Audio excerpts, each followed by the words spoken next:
everyone, and my name is Gabriella Andersson. I'm a PhD researcher at Malmö University, and right now I'm responsible for a project, part of a project financed by Kamprad Foundation, the foundation of IKEA. Yeah, and I'm really grateful to be part of this project because this project has financed one of my dreams, that is to research, and especially in this area, because I've been working with both integration and I've been migrating myself, so I have experience in my blood. I can say it like that.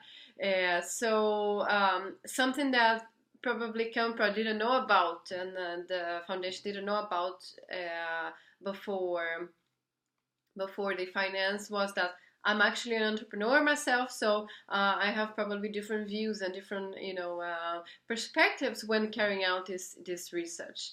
And the project is about comparison between different countries. The countries that have been chosen for this time were UK, Sweden, and the US. And I've been carrying out specifically research between Sweden and the UK. And the focus group is Somali. So we've been looking at Somali entrepreneurs, Somali that started businesses in the UK and in Sweden. So my role in this project has been carrying out interviews to find out much more about why Somali started companies and how, and reasons for starting companies and reasons for migration and migration history and all that thing, and the future plans, things like that. So my current job right now has been carrying out an amount of interviews in the UK. I've been carrying out approximately 35 interviews, where one of these were like focus group interviews with a few, with some women. And I've been observing around 50 companies in the UK, in different cities. Something that has made me reflect a lot about the reasons for migration, that has been pushed me into writing an article about why Somalis move from welfare to welfare. Yeah, the main reason for focusing on Somalis, besides being engaged with Professor Benny Carlson, that is an expert in Somali research in Sweden, he's been looking at these differences, he realized, he pointed out the movement of Somalis to start companies and how they are much more successful, for example, in the US, and the current movement to the UK, for example. He has been identified together with other scholars as well, and other Somalis that have been reporting the fact that some people are just leaving welfare after being living for many years, sometimes in Sweden, sometimes up to 25 years, and moving onward to other countries like the UK. And this seems to be a very interesting thing to get a deeper understanding about, because Sweden has been receiving lots of immigrants during the last years. Just in 2015, Sweden received more than 150,000 people applied for asylum, or 163,000 people according to the Migration Board statistics.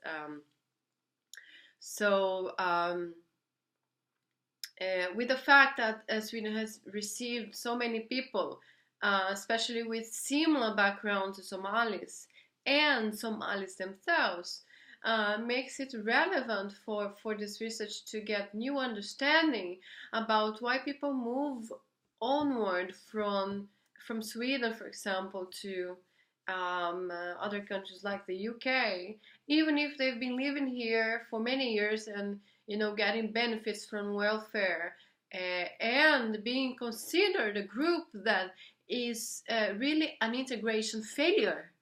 in many books and previous research, especially carried out by Professor Carlson, it's been indicated that Somalis see themselves and are seen as a failure in integration in Sweden. So how come there is this failure in Sweden if it's totally different in other countries? Is it something with the background, with society, with their own reasons for migration? What is it that, push them into integration and entrepreneurship? The reason why I study entrepreneurship, I explained before, is because I'm an entrepreneur myself. I see myself as an entrepreneur, and I've been, I've had experience in starting companies and developing companies, and I can also see different kinds of systems before meeting, and getting to know more about the companies and how they are built and things like that, and different kinds of strategies and things like that.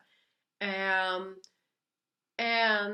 entrepreneurship can be actually a solution for integration after people migrate, and it's an area that hasn't been researched so deep in Sweden. Many researchers refer to actually are from other countries like the US and the UK, and it's completely understandable because Sweden hasn't had this experience as it's been having now. Like immigrant countries like the US and the UK probably have been this kind of experience of having people migrate and getting them into the system and sometimes helping them get established as entrepreneurs for many years because they are formed by immigrants. Sweden is actually formed also by immigrants, but not so mixed up, I can say like that, as these countries. So many scholars have different kinds of views about entrepreneurship, and with experience, if you have experience about it as well, then you get probably a different view about all these things. But it's very important to know that maybe entrepreneurship is a solution for integration today, how it is today in Sweden, especially with migration and integration being a so important topic during the last years in Sweden, because many people and the media has been they have been lifting up this theme, and also Swedes themselves at different kinds of settings about immigrants and who immigrants are and how much they cost the system and what they do and blah blah blah blah blah. So entrepreneurship may be a solution, and to understand how you can use entrepreneurship to help people integrate, it's probably a very very very good thing to know about. And this research probably helps to give some light about that. So if you're interested in reading much more about it, you can read my first article that is coming out probably soon. I'm gonna update this blog when it comes out, and it's written about, I'm writing about this difference between Sweden and the UK, and about why Somalis migrate from welfare to welfare. So I've been taking these interviews in the UK, and I'm developing an article about it. So you're welcome to come back to this blog and check. I'm gonna try to post more regularly about news, and you're welcome back. And I hope you have a really, really nice day. Thank you.